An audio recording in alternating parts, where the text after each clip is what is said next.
जय श्री कृष्णा। राधे राधे दोस्तों आज मैं आप लोगों को लड्डू गोपाल की एक ऐसी चौंका देने वाली अद्भुत बिल्कुल सत्य लीला कथा सुनाऊंगी जिसे सुनकर आप सभी की आंखें बाल गोपाल के लिए नम हो जाएंगी। लड्डू गोपाल के साथ घटी इस हृदय विदारक घटना को सुनकर आप सभी की आंखें रो देगी। दोस्तों, भक्त कितने श्रद्धा भाव से लड्डू गोपाल को अपने घर लेकर आते हैं, एक शिशु के समान उनकी सेवा करते हैं। पर अगर हमारे लड्डू गोपाल के साथ कोई ऐसी दुर्घटना घट जाती है और दुर्घटनावश अगर उनके विग्रह का कोई एक हिस्सा टूट जाता है तो भक्त अपने बाल गोपाल को खंडित समझकर पेड़ के नीचे रख आते हैं या फिर किसी मंदिर में जाकर छोड़ देते हैं, या कई भक्त तो ऐसा भी करते हैं कि नदी में जाकर प्रवाहित कर देते हैं। पर जरा सोच कर देखिए भक्तों, जिस लड्डू गोपाल के शिव विग्रह को आप अपने घर लेकर आए थे, परिवार का सदस्य मानकर जिनकी सेवा कर रहे थे, आप यह मान रहे थे कि लड्डू गोपाल साक्षात आपके घर पर विराजित है। आप एक शिशु के समान जिनकी हर एक छोटी सी छोटी जरूरत का ध्यान रखते थे।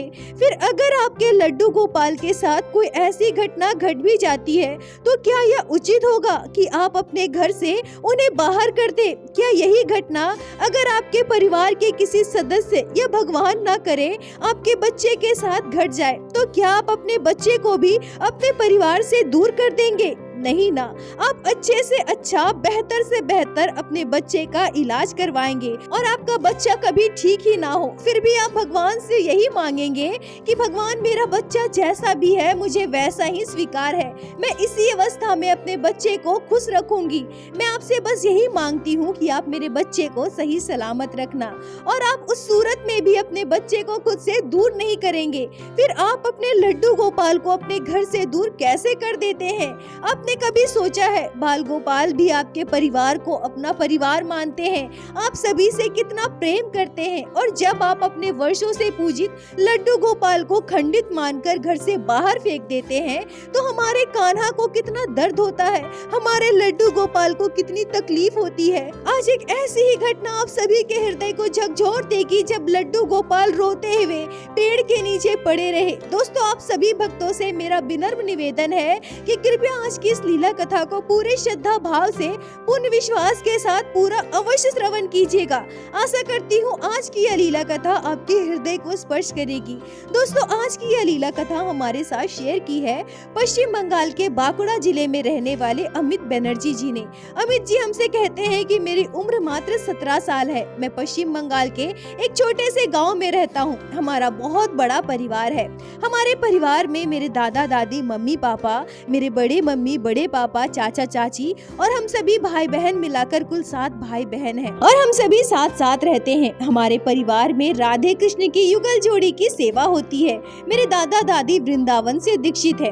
हमारे घर में कभी कोई मांसाहारी भोजन नहीं करता। मांस मछली हमारे परिवार में कभी बनता ही नहीं। यहाँ तक कि हम सभी भाई बहनों ने भी आज तक कभी भी मांसाहारी भोजन नहीं किया था, क्योंकि बचपन से ही हमने अपने परिवार में कभी मांस मछली नहीं खाया था, तो वो आदत हमारे अंदर कभी थी ही नहीं, ना ही हमें कभी खाने की इच्छा होती है।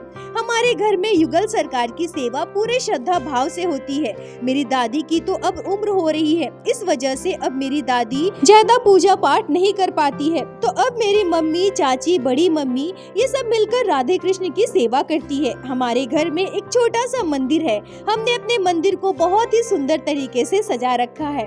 हम हर एक त्योहार बड़े धूमधाम से अपने घर पर मनाते हैं। हमारे घर का प्रत्येक सदस्य राधे कृष्ण का परम भक्त है। हम वृंदावन तो हर साल नहीं जा पाते हैं, पर पश्चिम बंगाल में स्थित मायापुर इस्कॉन मंदिर हम साल में 1 या 2 बार पूरा परिवार मिलकर अवश्य जाते हैं। हमारे परिवार में किसी भी शुभ कार्य की शुरुआत राधे कृष्ण के प्रसाद और उनके आशीर्वाद से ही होती है।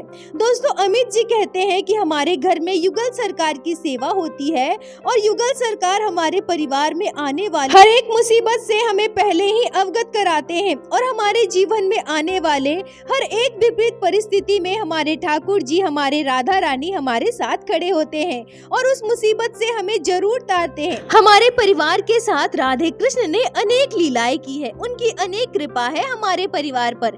मेरे दादाजी बताते हैं कि पहले हमारे परिवार में बहुत गरीबी थी। मेरे दादाजी दादी ने बहुत दुख तकलीफें झेली हैं, पर जब हमारे घर पर राधे कृष्ण की सेवा होने लगी, युगल सरकार की सेवा करना मेरी दादी ने प्रारंभ किया, तब से समय बेहतर होने लगा और धीरे धीरे मेरे दादाजी ने वो सब हासिल किया। आज हमारे परिवार में किसी चीज की कमी नहीं है। युगल सरकार की कृपा से हमारा परिवार बहुत ही उन्नत है और साथ ही साथ इतना बड़ा परिवार एक साथ होने के बावजूद हमारे परिवार में कभी मतभेद नहीं होता और यह हमारे ठाकुर जी और हमारे राधा रानी की बहुत बड़ी कृपा है। दोस्तों, अमित जी कहते हैं कि हमारे घर में युगल सरकार की सेवा तो होती ही है, पर हमारे घर लड्डू गोपाल विराजित नहीं थे।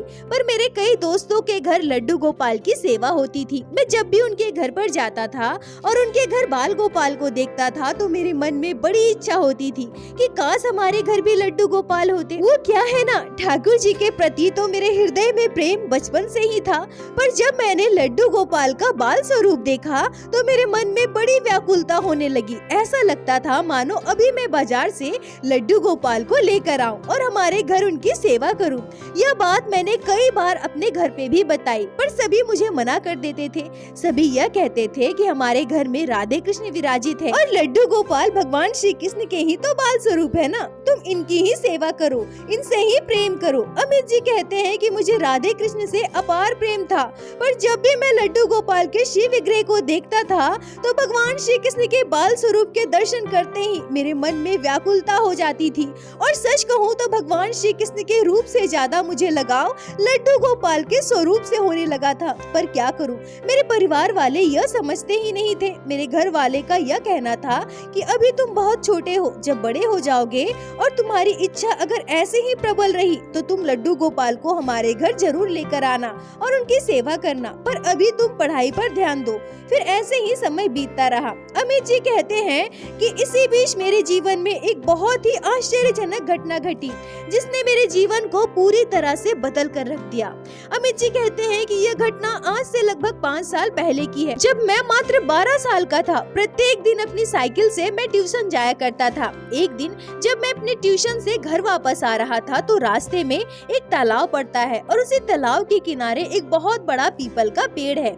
मैं जब उस रास्ते से गुजरने लगा तब मेरी नजर अचानक पेड़ के नीचे गई जहाँ पर कुछ रखा हुआ था। मुझे ऐसा लगा जैसे वहाँ किसी भगवान का विग्रह रखा हो, पर मैं तेजी से साइकिल चलाते हुए वहाँ से गुजर रहा था तो मैंने अपनी साइकिल वहाँ नहीं रोकी और वहाँ से गुजर गया। फिर मैं जब दोबारा उसी रास्ते से दूसरे दिन ट्यूशन के लिए गुजर रहा था तो पता नहीं कैसे पर अपने आप मेरी नजर वहाँ फिर से पड़ी। मैंने आज भी देखा कि वहाँ पीपल के पेड़ के नीचे कुछ मूर्तियाँ रखी हुई है, पर मैंने आज भी उस पर ध्यान नहीं दिया और मैं वापस अपने घर के लिए चला गया। ऐसे ही लगभग 3-4 दिन बीत गए, पर मैं प्रत्येक दिन जब साइकिल लेकर वहाँ से ट्यूशन के लिए जाता था, गुजरता था, तो अपने आप मेरा ध्यान उस पीपल के पेड़ की ओर चला जाता था। फिर कुछ दिनों बाद जब मैं वापस उसी रास्ते से गुजर रहा था तो मैंने सोचा कि एक बार जाकर देखूं कि वहाँ है क्या। फिर मैंने अपनी साइकिल रोकी और वहाँ पेड़ के नीचे गया और पेड़ के नीचे जाकर जो मैं देखता हूँ उसे देखकर मैं चौंक जाता हूँ। मैं देखता हूँ कि मिट्टी के कुछ भगवान की मूर्तियाँ, भगवान गणेश लक्ष्मी की टूटी फूटी मूर्तियाँ वहाँ पड़ी हुई है और इसके साथ साथ एक लड्डू गोपाल का श्री विग्रह पड़ा हुआ है जिनका एक हाथ टूटा हुआ है। लड्डू गोपाल की मूर्ति निर्वस्त्र है, उनमें कोई भी वस्त्र नहीं है, पेड़ के नीचे पड़े हुए हैं। बाल गोपाल पूरी तरह से काले पड़ चुके हैं। लड्डू गोपाल को इस अवस्था में देखकर मुझे बहुत बुरा लग रहा था। मन हुआ कि बाल गोपाल को गोद में उठाऊं, अच्छे से देखूं कि उनकी ऐसी अवस्था कैसे हो गई है, पर मुझ में इतनी साहस नहीं हुई। पता नहीं क्यों पर मैंने लड्डू गोपाल के श्री विग्रह को स्पर्श तक नहीं किया और वापस साइकिल लेकर घर आ गया। पर लड्डू गोपाल का वह श्री विग्रह मेरे दिमाग में घूमता रहा। रात को जब मैं लेटा था, सोने की कोशिश कर रहा था, तो बार बार मुझे लड्डू गोपाल का शिव विग्रह याद आ रहा था। वो उस अवस्था में वहाँ पेड़ के नीचे खुले में पड़े हुए हैं। लड्डू गोपाल के शिव विग्रह मिट्टी में सना हुआ है। मुझे बहुत बुरा लग रहा था। मैंने सुबह उठकर यह बात अपनी दादी और अपनी मम्मी चाची लोगों को कही, तो मेरी दादी कहती है कि बेटा, खंडित लड्डू गोपाल की पूजा नहीं करनी चाहिए ना, इसलिए शायद कोई उन्हें पेड़ के नीचे रख गया होगा। अमित जी कहते हैं कि मैंने दादी से यह भी कहा कि दादी, बाल गोपाल को इस तरह से पेड़ के नीचे छोड़ देना मुझे देखकर बहुत बुरा लगा। क्या ऐसा करना सही है। लड्डू गोपाल खंडित हो गए हैं तो क्या हुआ, उनकी सेवा हम भले ही ना कर सके पर अपने घर पर उन्हें रख तो सकते हैं ना। तब दादी कहती है कि नहीं बेटा, खंडित मूर्ति को घर पर रखना अशुभ होता है। खंडित मूर्ति की ना हम सेवा कर सकते हैं, ना ही हम अपने घर पर रख सकते हैं, इसलिए शायद कोई उन्हें पेड़ के नीचे रख कर गया है और तुम अभी बहुत छोटे हो, इन सब बातों पर ध्यान मत दो। अमित जी कहते हैं कि इसके बाद मैंने दादी से और कुछ भी नहीं कहा, पर जब भी मैं उस रास्ते से ट्यूशन के लिए जाता था, उस स्थान के आने पर अपने आप मेरी नजरें उस पेड़ के नीचे चली जाती थी। मैं वहाँ रुकता तो नहीं था, पर ऐसा लगता था कि बस एक झलक मुझे लड्डू गोपाल के दिख जाए। और ऐसे ही लगभग 15-20 दिन और बीत गए। रात के लगभग 9:30 बजे बहुत तेज वर्षा हो रही थी। मैं अपने कमरे में सो रहा था, तभी अचानक से मेरा ध्यान लड्डू गोपाल की ओर जाता है। मैं सोचने लगता हूँ कि बाल गोपाल पेड़ के नीचे बारिश में भीग रहे होंगे। कितनी तेज वर्षा हो रही है, आंधी तूफान है, कितनी तेज बारिश हो रही है। लड्डू गोपाल तो पूरी तरह से भीग चुके होंगे। यह सोचकर मुझे बहुत बुरा लग रहा था। रात भर खूब वर्षा हुई। मैं पूरी रात बिल्कुल भी सो नहीं पाया था, आंखों में बिल्कुल नींद ही नहीं था। और अगले दिन मैं जल्दी से ट्यूशन के लिए निकल गया। मुझे आज इस बात की चिंता थी कि पता नहीं लड्डू गोपाल के साथ रात में वहाँ क्या हुआ होगा। बाल गोपाल तो भीग गए होंगे ना। मुझे जल्दी से ट्यूशन के लिए जाना है, मुझे लड्डू गोपाल को देखना है। और यह सोचकर जैसे ही मैं पेड़ के आगे से गुजरने लगा, आज लड्डू गोपाल वहाँ मुझे दिखे ही नहीं। अपने आप मेरी साइकिल वहाँ जाकर रुक गई। मैं साइकिल से उतरकर पेड़ के नीचे गया और वहाँ जाकर देखता हूँ तो लड्डू गोपाल मुझे पेड़ के नीचे नहीं दिखते हैं। मुझे बहुत बुरा लग रहा था। और तभी मैं क्या देखता हूँ कि लड्डू गोपाल का वो टूटा हुआ हाथ वहीं पर पड़ा हुआ है। यह देखकर मुझे और बुरा लगने लगा। मन में कई सवाल थे। लड्डू गोपाल अचानक से कहाँ चले गए? क्या कोई लड्डू गोपाल को लेकर चला गया? कल तक तो लड्डू गोपाल यही थे। इतनी तेज बारिश में अचानक से बाल गोपाल कहाँ चले गए? सोचकर मन बहुत भावुक हो रहा था। दुखी मन से मैंने अपनी साइकिल उठाई और ट्यूशन के लिए चला गया। पर उसी रात फिर से तेज बारिश होने लगी। आसमान में काले बादल छा गए, आंधी तूफान, बिल्कुल वैसी ही बारिश जैसे कि पिछली रात को हुई थी। उस समय तक मैं सो चुका था। रात के लगभग 12-1 बज रहे थे। बहुत तेज बारिश हो रही थी। तभी रात के लगभग 2 बजे मैंने चौंका देने वाला सपना देखा। मैं अपने सपने में देखता हूँ कि पेड़ के नीचे पड़े वो खंडित लड्डू गोपाल मुझे आवाज लगा रहे हैं, मुझसे कह रहे हैं, भैया, ओ भैया, मुझे यहाँ से लेकर चलो ना भैया। भैया मेरा हाथ टूट गया है, सभी मेरी अवहेलना कर रहे हैं। भैया मुझे तुम्हारे साथ घर लेकर चलो ना, मुझे तुम्हारे साथ जाना है, तुम्हारे साथ घर पे रहना है, मुझे अपने घर ले चलो ना भैया। अमित जी कहते हैं कि उस समय मात्र मैं 12 साल का था। इस सपने को देखकर मैं चौंक जाता हूँ, दिल धड़कने लगता है। मैं उठकर बैठ जाता हूँ। मुझे बहुत डर लगने लगा था। मैं समझ नहीं पा रहा था कि मैंने जो सपना देखा है वो क्या था। क्या सच में लड्डू गोपाल मुझे बुला रहे हैं? खिड़की से मैं बाहर झांक कर देखता हूँ तो तेज बारिश हो रही है। मैं दोबारा सोने की कोशिश करने लगा। लगभग आधे घंटे तक ऐसे ही मैं इधर उधर करवटें बदलता रहा, पर मुझे नींद नहीं आ रही थी। बार बार मेरा ध्यान मेरे सपने की ओर जा रहा था। तभी पता नहीं दोबारा मेरी नींद कब लग गई और मैं सो गया। और दोबारा सोते ही मैंने फिर से आश्चर्यजनक चौंका देने वाला सपना देखा, जिसे सुनकर आप सभी के रोंगटे खड़े हो जाएंगे। अमित जी कहते हैं कि मैं जब दोबारा सोया तो मैं फिर से वही सपना देखता हूँ। मैं अपने सपने में देखता हूँ कि बहुत तेज बारिश हो रही है और उसी पेड़ से थोड़ी ही दूर पर वो खंडित लड्डू गोपाल जमीन पर पड़े हुए हैं, पूरी तरह से मिट्टी में सने हुए हैं। बारिश में भीगते हुए लड्डू गोपाल मुझे आवाज लगा रहे हैं। वो कह रहे हैं, भैया, ओ भैया। ऐसा कहकर मानो कोई छोटा सा बच्चा रोते हुए मुझे पुकार रहा। लड्डू गोपाल मुझसे कहते हैं, भैया, ओ भैया, मैं बारिश में भीग रहा हूँ। भैया मेरा पूरा शरीर मिट्टी से सन चुका है। भैया मेरा हाथ टूट चुका है। मुझे बहुत दर्द हो रहा है, बहुत पीड़ा हो रही है। भैया सभी मेरी अवहेलना करते हैं। तुम तो मेरी अवहेलना मत करो भैया, मुझे अपने साथ घर लेकर चलो। मुझे तुम्हारे साथ रहना है, तुम्हारे घर पर रहना है। मुझे अपने साथ साथ घर लेकर चलो ना भैया। अमित जी कहते हैं कि यह सपना फिर से देखकर मेरी रूह कांप गई। मैं उठकर बैठ गया। सुबह के 4:30 बज रहे थे। बारिश अब थम चुकी थी। मैं उठकर अपने कमरे से बाहर गया। देखता हूँ कि दादी बरामदे में बैठी है। मैं चुपचाप दादी के पास जाकर बैठ गया और उनके गोद में सर रखकर आंखें बंद कर ली। दादी प्यार से मुझसे पूछती है कि क्या बात है बाबू, आज तुम बहुत जल्दी उठ गए। नम आंखों से मैं दादी की ओर देखता हूँ और दादी को अपने सपने की पूरी बात बताता हूँ। दादी मुझसे कहती है कि बेटा, वो तो खंडित लड्डू गोपाल है ना, और तुम उनके बारे में बहुत सोचते हो। तुम उनके बारे में एक बार और मुझसे बात की थी ना, शायद इसी लड्डू गोपाल के बारे में, और बार बार सोचने की वजह से लड्डू गोपाल तुम्हारे सपने में आ रहे हैं। मैंने तुम्हें उस दिन भी कहा था ना कि इन सब बातों पर ध्यान मत दो, अपनी पढ़ाई पर ध्यान दो। और देखो हमारे घर पर कितने प्यारे से युगल सरकार विराजित है, राधे कृष्ण है। तुम इनसे प्रेम करो, इनकी सेवा करो। खंडित लड्डू गोपाल पूजने योग्य नहीं होते बेटा, हम उनकी सेवा नहीं कर सकते हैं। अमित जी कहते हैं कि मैं दादी से कुछ भी नहीं कहता, चुपचाप उठकर अपने कमरे में चला गया।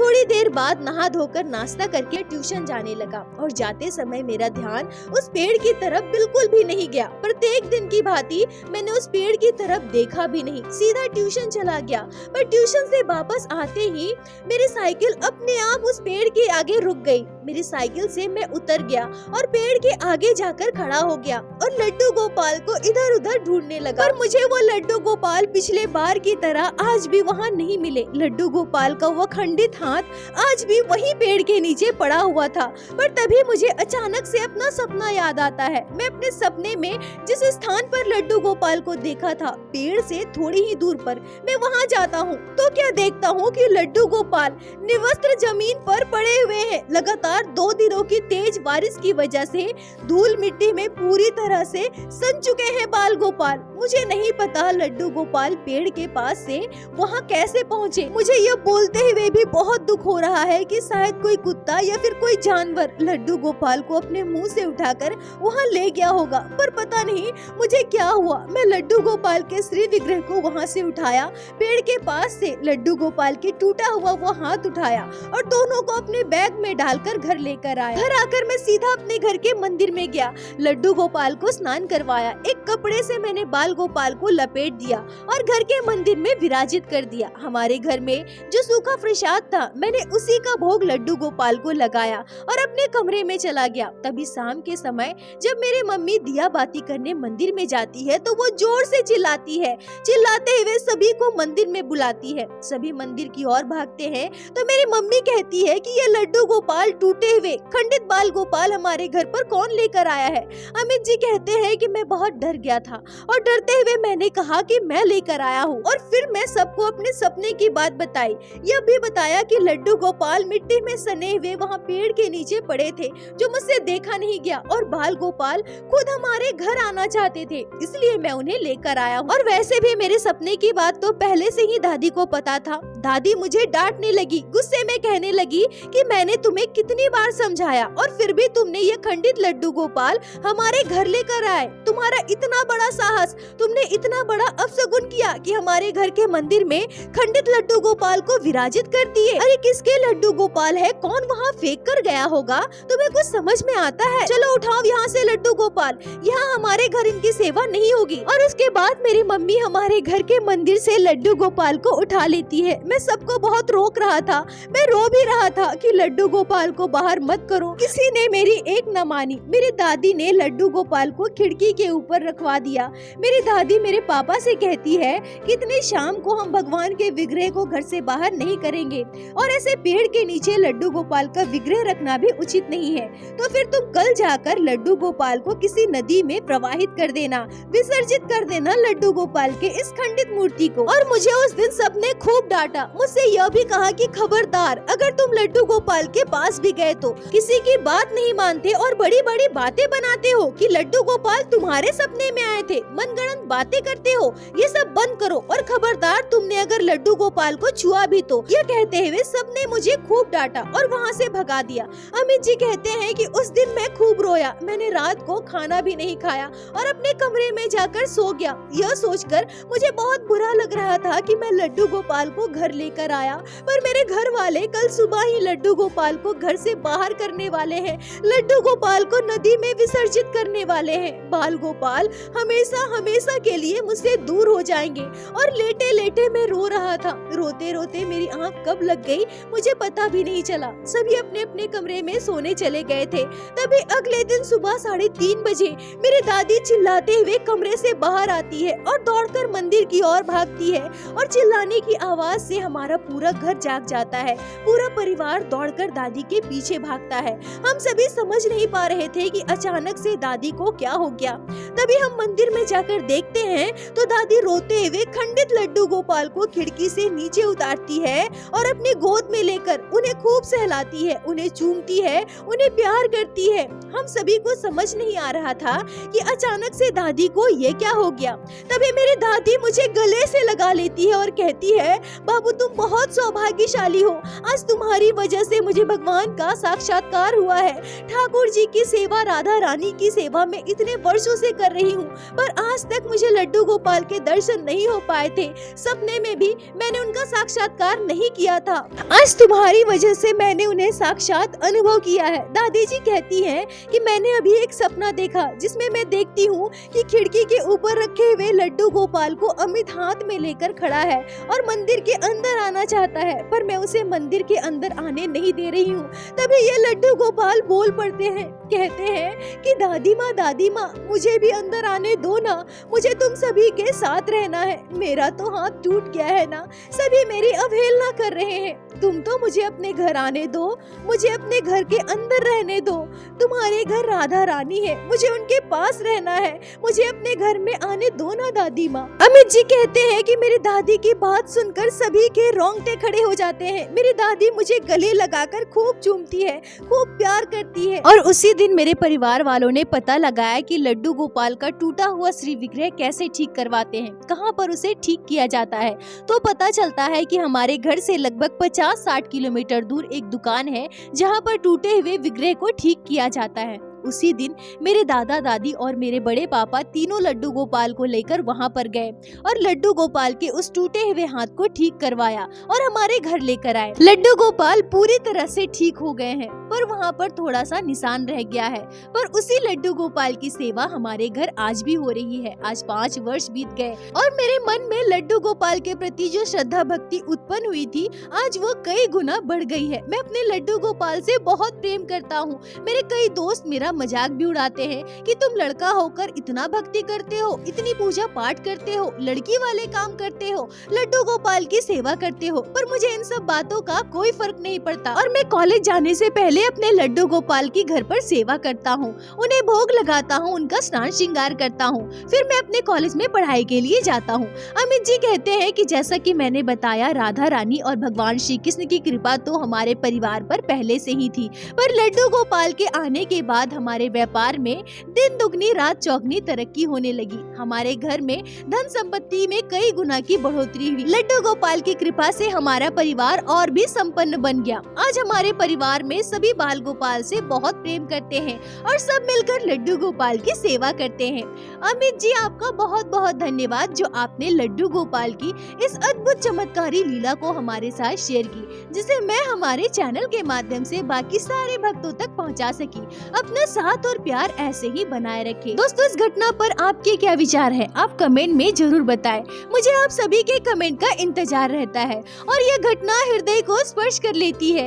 यह बात परम सत्य है कि लड्डू गोपाल आज भी इस कलयुग में लीलाएं कर रहे हैं, भक्तों को अपने होने का आभास करवा रहे हैं, अपने होने का प्रमाण देते हैं। एक बात याद रखिए दोस्तों, इस कलयुग में कृष्ण की भक्ति ही सर्वोपरि है। कृष्ण ही परमात्मा है। कृष्ण को मानिए, कृष्ण की भक्ति कीजिए और प्रत्येक दिन की भांति लीला कथा के अंत में मैं आप सभी से बस यही कहूंगी कि ठाकुर जी की भक्ति कीजिए, लड्डू गोपाल की सेवा कीजिए, नाम जाप कीजिए और एक बार मेरे साथ प्रेम से कहिए, बोलो बाके बिहारी लाल की जय, लड्डू गोपाल की जय, जय जय श्री राधे।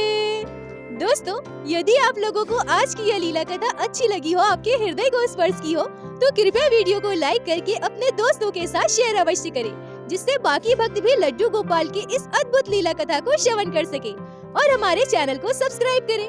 जिससे प्रतिदिन आप लोग हमारे चैनल पे श्री बांके बिहारी श्री लड्डू गोपाल की लीला कथा सुन सके।